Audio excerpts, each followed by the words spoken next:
If NASA had revealed the truth the moment it happened, the world's history books would look completely different today. Because on a quiet summer night in 1967, inside a small windowless room at the Massachusetts Institute of Technology, scientists detected a signal that no one on Earth could explain. And for 72 hours, the United States believed it might be the beginning of an attack from another world. This is the forgotten story of the signal that nearly changed everything. It was July 1967. The Vietnam War was raging. The Cold War was tightening. The space race was white hot. The Soviet Union had already shocked the world by launching Sputnik. The U.S. could not afford to be surprised again, especially by something coming from space. Inside MIT's Haystack Observatory, a group of young researchers monitored radio signals bouncing across deep space. Their goal was simple: detect mysterious cosmic sources, stars, quasars, pulsars that no telescope could see. Among them was a 2-3-year-old graduate student named Jocelyn Bell, brilliant, quiet, and incredibly disciplined. Every night, she analyzed miles of chart paper recordings, looking for patterns no one had ever noticed before. She had no idea the universe was about to whisper something directly to her. On the 6th of August, 1967, at 2:42 a.m., the machine in front of her suddenly began to print something she had never seen. A pulse, sharp, strong, perfectly spaced, every 1.337 seconds, precise like a heartbeat, rhythmic like a message. Stars do not blink. Galaxies do not pulse. Nothing in nature ticks like a clock. Bell stared at the signal, confused. Could it be a malfunction? She checked the wires. Perfect. She checked the frequencies. Normal. She ran the equipment again. The pulse repeated. Again, again, again. The signal was coming from deep space. Steady, identical, flawless, and in that moment, Jocelyn Bell felt something scientists rarely admit: fear. Because if it wasn't natural, if it wasn't a star, if it wasn't interference from Earth, then what exactly was sending it? She reported it to her supervisor, Dr. Anthony Hewish. He listened, then frowned. Could be Soviet, he said. Could be some kind of radar. Or something else. Something else. Those words hung in the air. For 2 days, the team tried to break the signal, jam it, disrupt it, prove it was fake. But no matter what they did, the pulses stayed perfect. Every 1.337 seconds, not faster, not slower, unchanging. One scientist whispered, "This is organized." Another muttered, "This shouldn't exist." Finally, on the 3rd day, Hewish did something he had avoided since the signal appeared. He called NASA. NASA's top scientific advisors arrived quietly. Air Force intelligence officers arrived even faster. The room filled with men in black suits. The signal printout sat in the middle of the table. Everyone stared at it. A NASA engineer finally said what no one wanted to say. "This pattern is not natural. We cannot rule out extraterrestrial origin." That sentence alone forced the Pentagon to take over. The signal was immediately classified. The project received a code name, LGM-1 Little Green Man 1. The scientists laughed nervously at the name, pretending they weren't terrified. But inside, they knew this might be real. The Cold War complicated everything. If the signal was a message, what if the Soviets got it too? What if they decoded it first? What if it wasn't friendly? As paranoia rose, the Air Force proposed several possibilities. A Soviet deep space weapon test, a new kind of satellite-based communication system, an intentional signal from an advanced civilization. Option number 3 was never spoken loudly, but everyone thought it.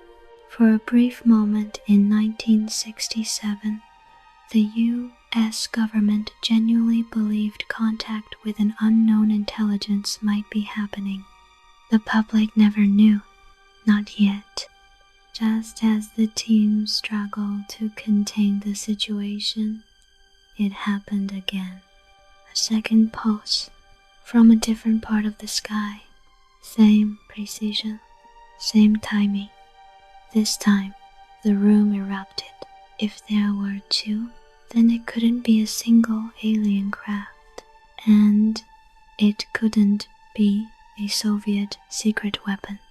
Something stranger was happening. NASA immediately sent alerts to radio observatories around the world.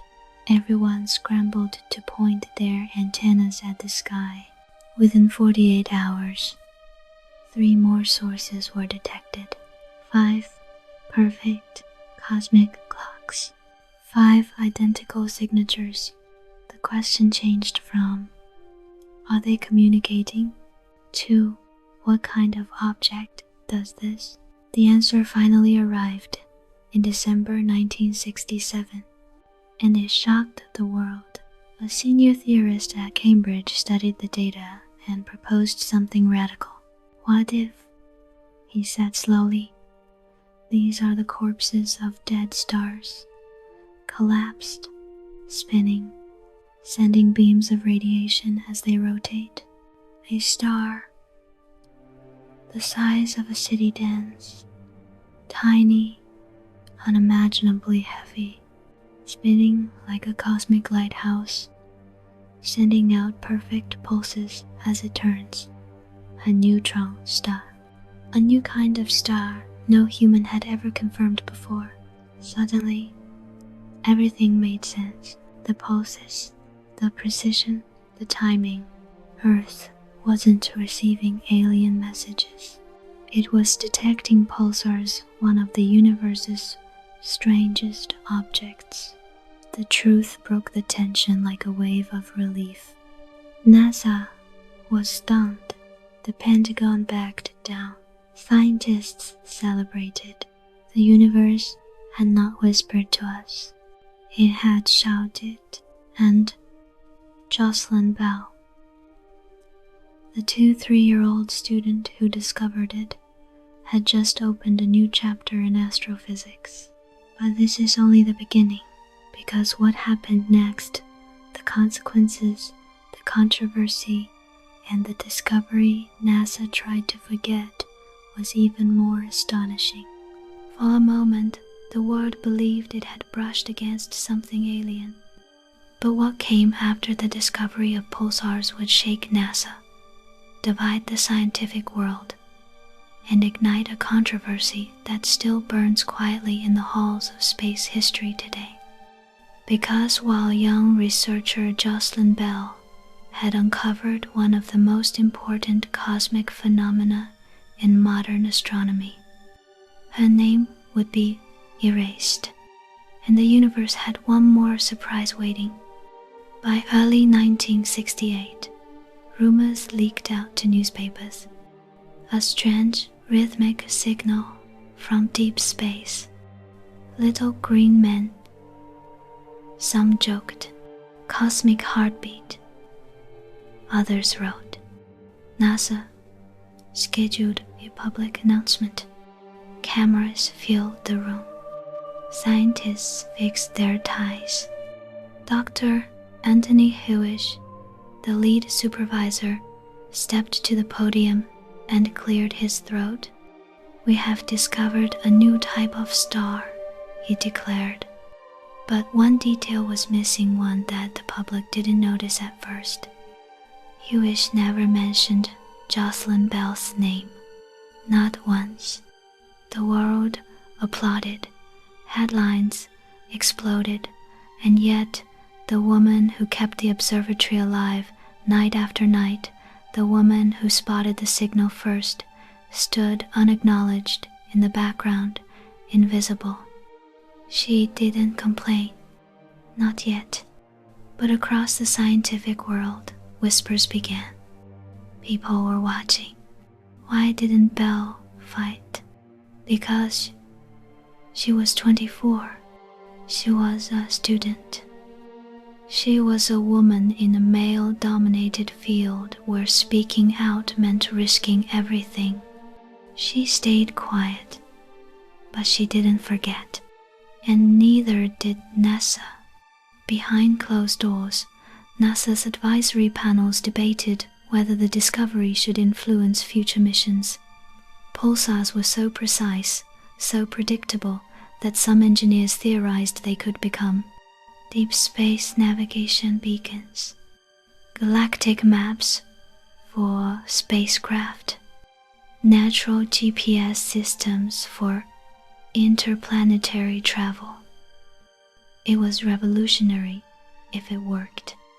In early 1969, a plan was drafted. A spacecraft would be sent into deep space to test whether pulsars could help guide missions beyond Earth orbit. The mission's name was Pioneer 10. But something unexpected happened first, something that would link pulsars to NASA's most controversial decision of that decade. As more pulsars were discovered, scientists noticed something eerie. Every pulsar had a unique signature, like a cosmic fingerprint. They were scattered randomly across the Milky Way, except for one region where pulsars formed a strange, almost geometric alignment, a pattern too clean to be a coincidence. MIT researchers called it the map. A NASA team called it the most unusual natural structure we've ever recorded. It pointed directly toward the center of the galaxy.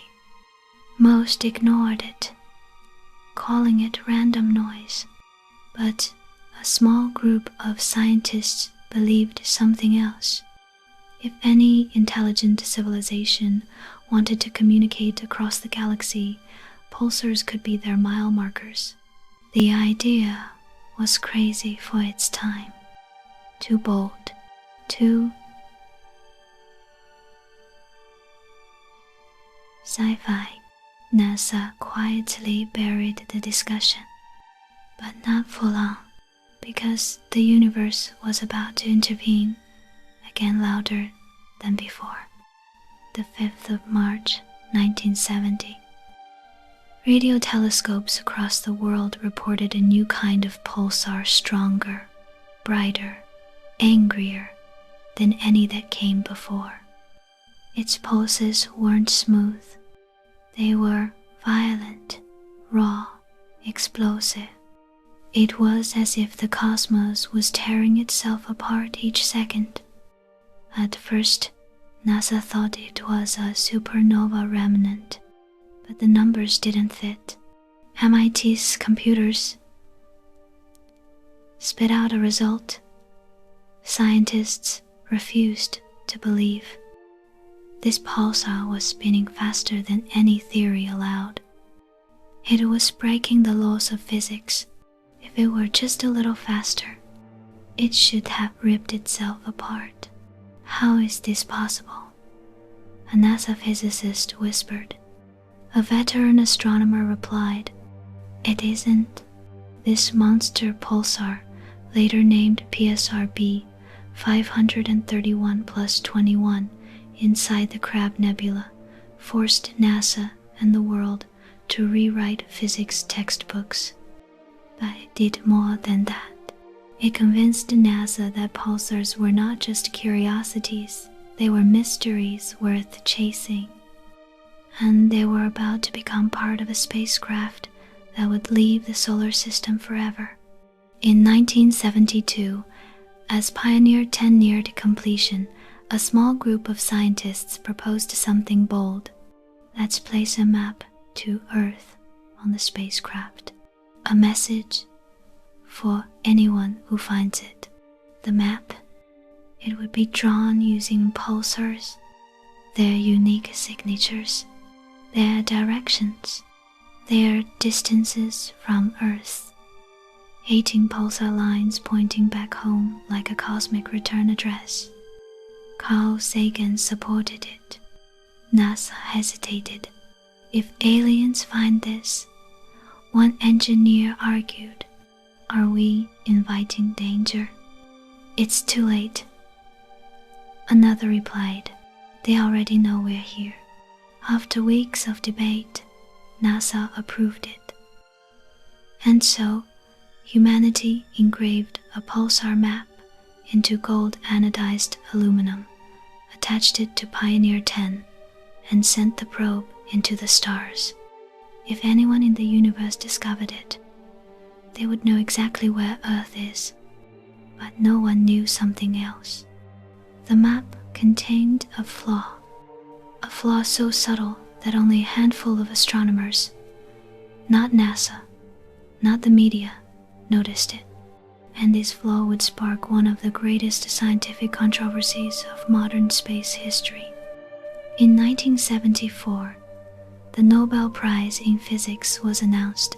The winners, Anthony Hewish, Bell's supervisor, and Martin Ryle, another senior astronomer. Reason: the discovery of pulsars. Jocelyn Bell's name again was missing. The scientific world exploded. How can the student who found the signal be ignored? She analyzed every inch of those charts. She deserves the prize. Even famous physicists protested publicly. Fred Hoyle, one of Britain's greatest astronomers, condemned the decision as a travesty. NASA scientists quietly agreed, but the Nobel Committee refused to change their decision. Bell gave only one comment. I was just doing my job. She said it calmly, professionally, but the scientific world never forgot the injustice. Meanwhile, the controversy over the pulsar map grew. Some believed it was humanity's greatest act of scientific courage. Others said it was reckless inviting unknown civilizations to our doorstep. But the flaw no one talked about, it was simple. Pulsars change. They slow down over time. The pulsar frequencies engraved on the Pioneer plaque were accurate in 1972.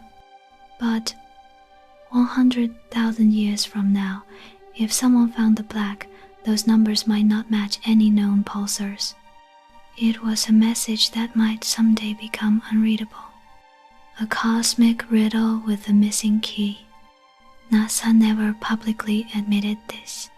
The flaw wasn't dangerous, just scientifically delicate. But quietly, behind closed doors, the agency debated whether the next spacecraft Voyager should include an updated map.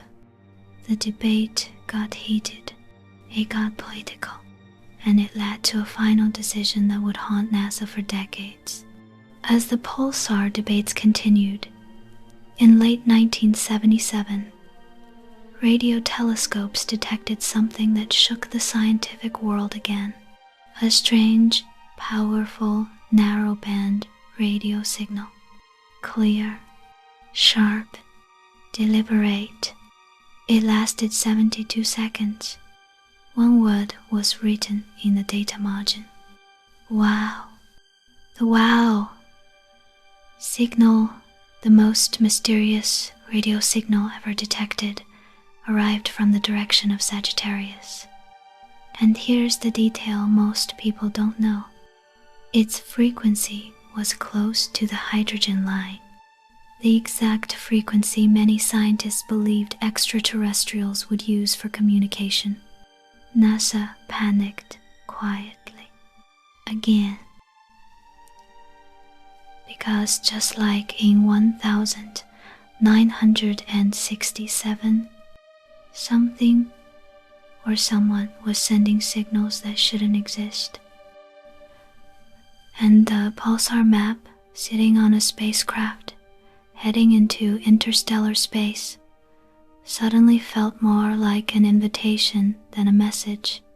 The discovery of pulsars should have ended with celebration, Nobel Prizes, and new physics. But instead, it opened a door one NASA never meant to open. Because in the shadows of the pulsar breakthrough, a deeper question began to spread across observatories, intelligence agencies, and university labs. What if the universe is filled with signals, and we've only decoded the simplest ones? The answer would take decades to uncover, and even today, NASA refuses to speak openly about it. This is the final chapter. After the wow signal in 1977, several astronomers revisited a forgotten puzzle first noticed in the late 60s, a mysterious geometric pattern in the sky made entirely of pulsars. At first, people laughed. Coincidence, they said, random clustering. But now, after the wow signal, after Pioneer and Voyager, the pattern didn't feel random anymore. 2 MIT graduate students ran simulations.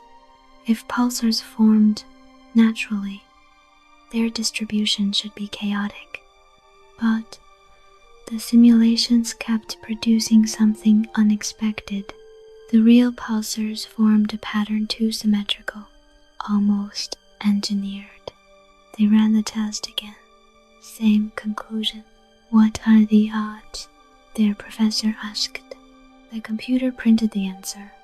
1 inch, 38 billion. Not impossible, but close. NASA was sent the report, and that's when something unusual happened. The report vanished. It was never published, never archived, never cited. The 2 graduate students were quietly reassigned. Something was wrong. In 1982, while scanning an obscure region of the Milky Way, the Arecibo Observatory detected a faint pulsar with a rhythm unlike any ever seen. It wasn't perfectly periodic. It wasn't random either. It pulsed in sequences. 3 beats, pause. 2 beats, pause. 5 beats, 1, 1, 3, a pattern, a sequence. But it didn't match any known mathematical constant. Not Fibonacci, not prime numbers, not binary. It was something else. The team reported it to NASA. Within 48 hours, the Air Force sealed the data. No reason given. The pulsar's coordinates were locked. The recording vanished. Arecibo was told the signal was instrument error. But astronomers talk. Whispers spread across the scientific world. One astrophysicist said, either it was a glitch, or we found something we were not ready for. NASA refused to comment. While the strange signal was buried, another breakthrough quietly unfolded. By the mid-1990s, engineers at the Naval Research Laboratory discovered something astonishing. Pulsars could guide spacecraft across the galaxy with GPS-level precision, not just Earth orbit, not just the solar system, the galaxy. They built an experimental navigation system, XNAV. The results were incredible. A spacecraft could determine its position within 3 miles, anywhere in the Milky Way, at any time. Earth-based GPS, useless outside Earth. But pulsars, they were perfect cosmic lighthouses. A hidden memo in 1998 circulated through NASA. The precision of pulsars suggests they may be intentionally placed natural markers. That quote alarmed administrators. It makes us sound like conspiracy theorists. One director warned, or realists. Another answered. The memo was buried, but the idea did not die. In 2011, NASA's Chandra X-ray Observatory focused on the Crab pulsar, the violent monster star discovered decades before. Something was wrong. The pulsar was emitting bursts at irregular intervals, not random, but modulated, as if its beam were being distorted by something nearby. NASA released a public explanation, instrumental noise, calibration error, but internal documents told a different story. A classified analysis from the Jet Propulsion Laboratory read, the pulsar exhibits artificial-looking modulation patterns inconsistent with known astrophysical processes. Artificial-looking. That word set off alarms across the agency. What was happening inside the Crab Nebula? No one could agree. One theory chilled the room. If a civilization harvested energy from the pulsar, we might see this exact pattern. A Dyson sphere-like megastructure around a pulsar. Impossible, unthinkable, absurd. But the data remained, and NASA refused to discuss the anomaly again. In 2017, 50 years after her discovery, Jocelyn Bell appeared in a quiet BBC interview.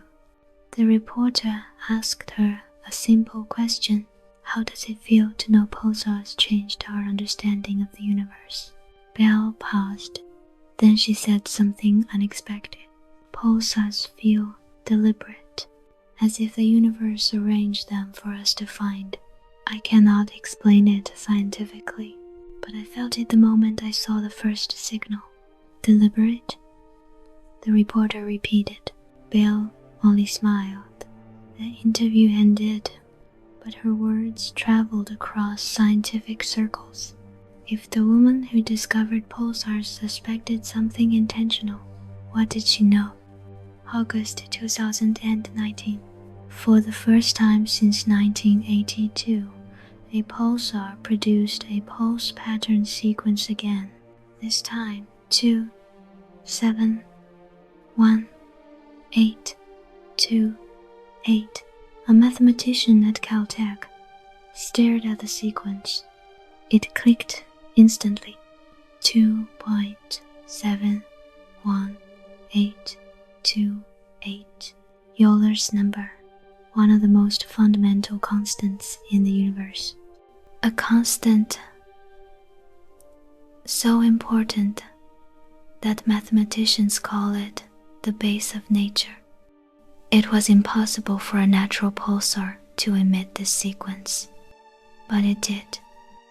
For 11 minutes, then it vanished forever. NASA classified the recording. Scientists who worked on it were told not to speak publicly, but one astronomer, anonymous, leaked a single sentence to a colleague in Europe. This was not natural, and it was not random. Across decades of confusion, missing data, buried research, and strange signals, A theory formed quietly, never spoken in conferences, never published in journals. A theory shared in whispers. Pulsars might be natural stars, used intentionally by advanced civilizations as galactic navigation markers, just as ships at sea use lighthouses, just as interplanetary spacecraft now use pulsars. Maybe pulsars weren't created for communication, but maybe they were chosen. Their positions, their signals, their fingerprints. Maybe the Milky Way is mapped by someone far older than us, someone who understood neutron stars long before humans burned their first campfire.